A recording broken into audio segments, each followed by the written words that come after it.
Hi guys! Welcome sa aking vlog. Ngayon naman, ituturo ko naman sa inyo ang step-by-step tutorial kung paano ninyo i-enroll ang SeaBank para sa inyong disbursement account enrollment module. So guys, itong bank na ito is downloadable lang ito online. Hindi nyo na kailangan pang pumunta sa mga branch ng bank para makapag-open ng account. At ito ay napakabilis lamang. So, bago yan guys, kung kayo ay bago sa aking vlog, please consider to subscribe para updated kayo lagi sa mga videos ko. So, ngayon guys, nasa mismong SSS website na tayo. Dito, mag-login lang kayo sa inyong SSS account. Lagay nyo lang yung user ID and password ninyo, then click sign in. Ayan, nakapag-sign in na tayo, nasa home na tayo. Dito, i-click nyo lang itong services. Pagka-click nyo ng services, ito yung lalabas, yung redisbursement module. Kung kaya, i-click nyo ulit yung services. Pagka-click nyo ulit ng services, lalabas na dyan yung disbursement module. Click nyo lang yan. Dito, i-click nyo yung disbursement account enrollment module.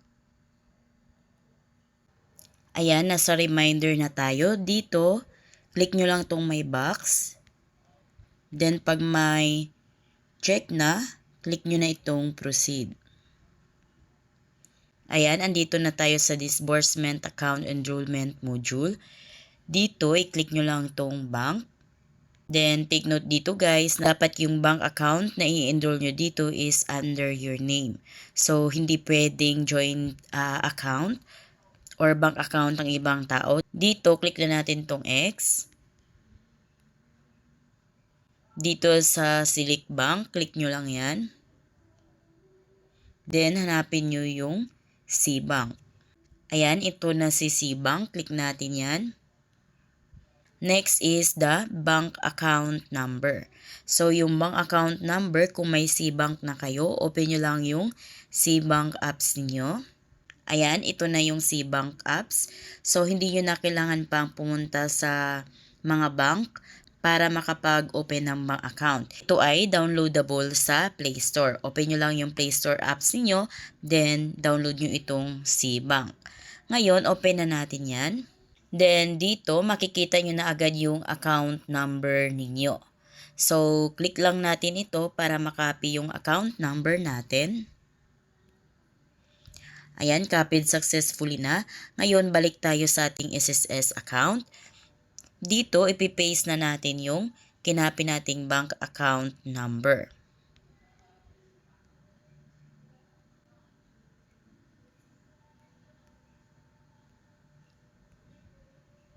Ayan, dapat match yung bank account number. So, dito sa SeaBank guys, super bilis at super dali lang dito mag-enroll. Basta sundan nyo lang yung ginagawa ko.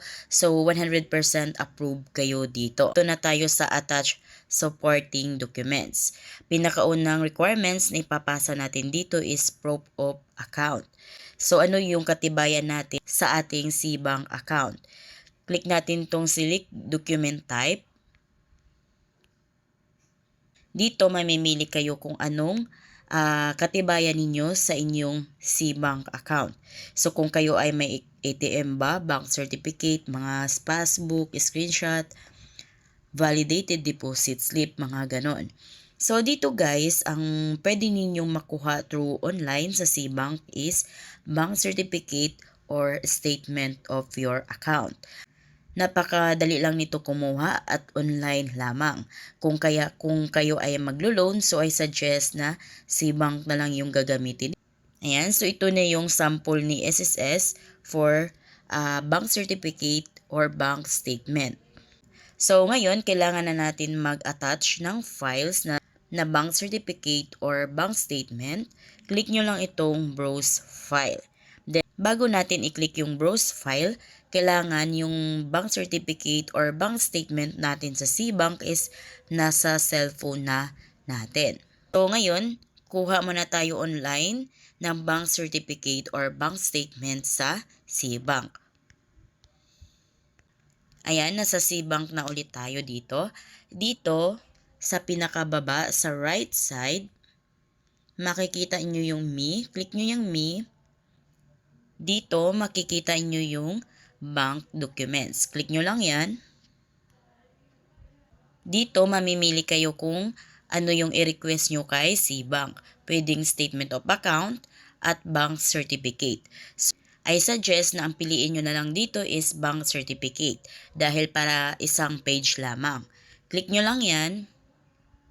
Ayan, so as you can see, nakapag-generate na ako ng bank statement noong February 2024. So dito, mag-request tayo ulit ng bank certificate. Click nyo lang yung may plus sign. Click nyo lang ito. Ayan, so dito, please make sure all details provided are complete and correct. So ano nga ba ang purpose? Bakit kukuha kayo ng bank certificate dito? Click natin yan. Dito, ang pipiliin ninyo is loan application. Ayan. Then, type of account balance. Click nyo yan. Dito, piliin nyo lang yung both of the balances above. Click nyo yan.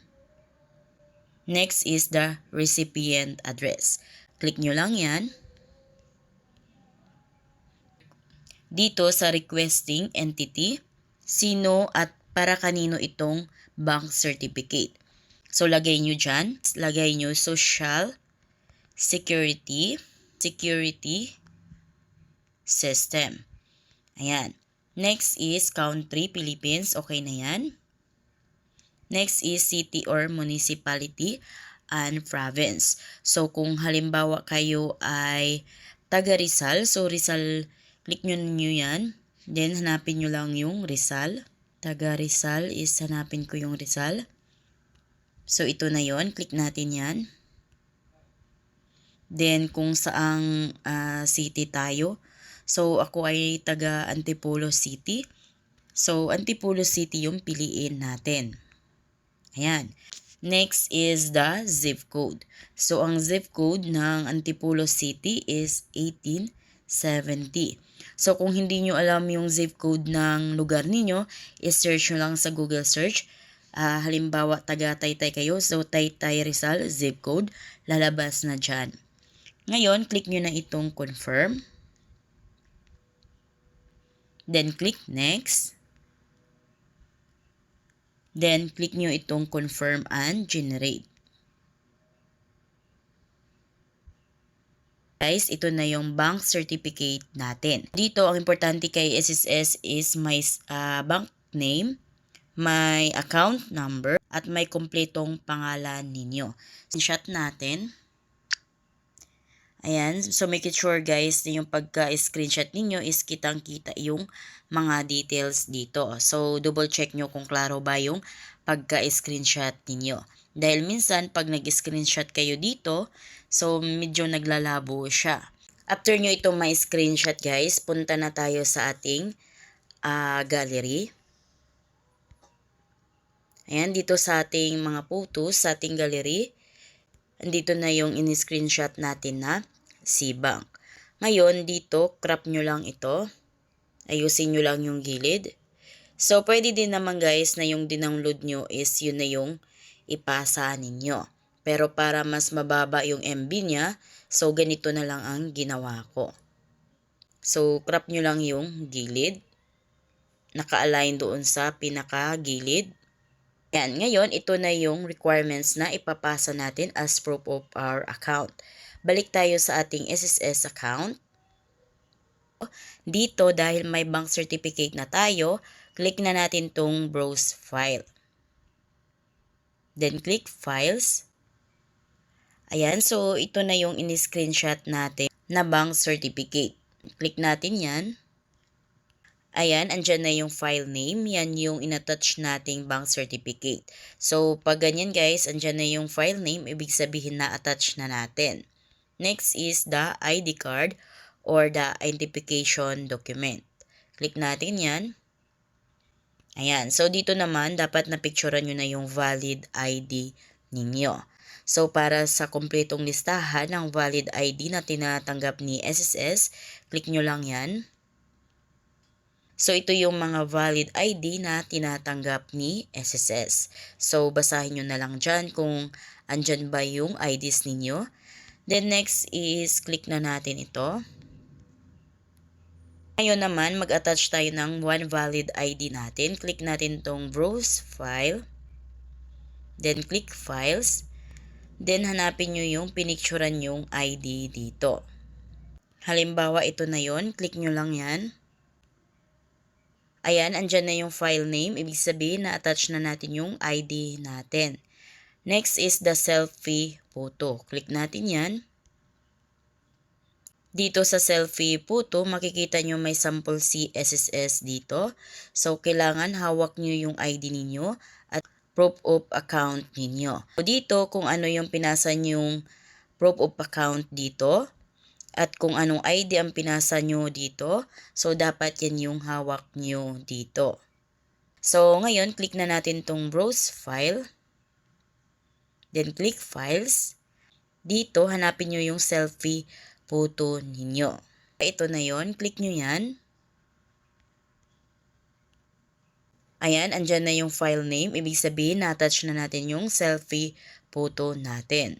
Ayan, ito yung sample ko sa inyo sa selfie photo. Makikita nyo dito na super kitang-kita yung mga details ng ID. Kung kaya ito ay 100% approve yan kay SSS dahil nababasa, kitang-kita, hindi malabo at colored. Dito naman sa bank certificate, so kitang-kita din yung mga details. So zoom natin, i-zoom natin. Ayan, so as you can see guys, lahat ng details dito is kitang-kita din. Pero I suggest na kung sakali yung cellphone ninyo is mababa yung specs ng camera, hindi malinaw, so kailangan yung magpa-print. Pag magpa-print kayo, so yun naman yung hawak nyo dito. So mas malaki ang mga letra doon pag magpa-print kayo sa short band paper. So makikita na yung mga details dito. Pero kung maganda naman yung quality ng camera ninyo, so pwedeng ganito na lang ang gagawin ninyo. So ito is sa kapatid ko, ako yung nag-enroll sa kanyang disbursement account. So in-enroll ko ng linggo. Kinabukasan is approve agad yung disbursement account niya. So ito yung ginawa ko sa kanya. Kung kaya guys, huwag kayong magsi-selfie pag mag-picture kayo. Ang technique dyan is yung magpipicture sa inyo is dapat malapitan siyang magpipicture sa inyo. Magtatansya sa pagpicture sa inyo para makita yung mga details na nandito. Kung kaya magpa-picture kayo sa kasama nyo sa bahay.